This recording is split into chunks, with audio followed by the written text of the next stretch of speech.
بسم الله الرحمن الرحيم. تبارك الذي بيده الملك وهو على كل شيء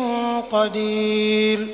الذي خلق الموت والحياة ليبلوكم أيكم أحسن عملا وهو العزيز الغفور، الذي خلق 7 سماوات طباقا ما ترى في خلق الرحمن من تفاوت فارجع البصر هل ترى من فطور ثم ارجع البصر كرتين ينقلب إليك البصر خاسئا وهو حسير، ولقد زينا السماء الدنيا بمصابيح وجعلناها رجوما للشياطين وأعتدنا لهم عذاب السعير، وللذين كفروا بربهم عذاب جهنم وبئس المصير،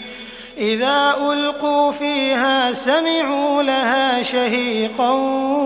وهي تفور تكاد تميز من الغيظ،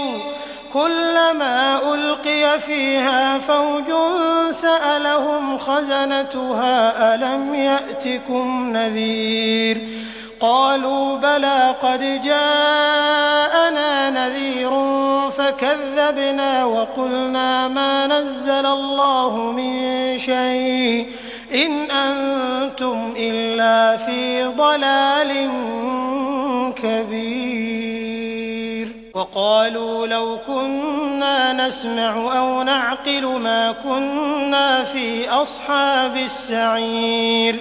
فاعترفوا بذنبهم فسحقا لأصحاب السعير، إن الذين يخشون ربهم بالغيب لهم مغفرة وأجر كبير، وأسروا قولكم أو اجهروا به إنه عليم بذات الصدور، ألا يعلم من خلق وهو اللطيف الخبير، هو الذي جعل لكم الأرض ذلولا فامشوا في مناكبها وكلوا من رزقه وإليه النشور، أأمنتم من في السماء أن يخسف بكم الأرض فإذا هي تمور، أم أمنتم من في السماء أن يرسل عليكم حاصبا فستعلمون كيف نذير، ولقد كذب الذين من قبلهم فكيف كان نكير، أولم يروا إلى الطير فوقهم صافات ويقبضن ما يمسكهن إلا الرحمن إنه بكل شيء بصير، أمن هذا الذي هو جند لكم ينصركم من دون الرحمن إن الكافرون إلا في غرور، أمن هذا الذي يرزقكم إن أمسك رزقه بل لجوا في عتو ونفور، أفمن يمشي مكبا على وجهه أهدى أمن يمشي سويا على صراط مستقيم، قل هو الذي أنشأكم وجعل لكم السمع والأبصار والأفئدة قليلا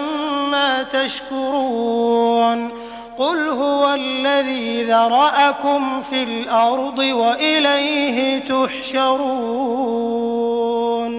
ويقولون متى هذا الوعد إن كنتم صادقين، قل إنما العلم عند الله وإنما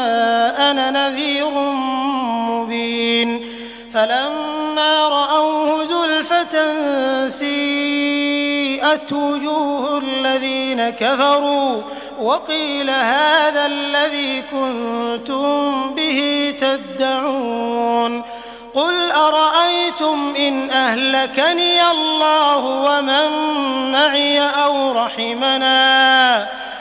رحمنا فمن يجير الكافرين من عذاب أليم قل هو الرحمن آمنا به وعليه توكلنا فستعلمون من هو في ضلال مبين قل أرأيتم إن أصبح ماؤكم غورا فمن يأتيكم بماء معين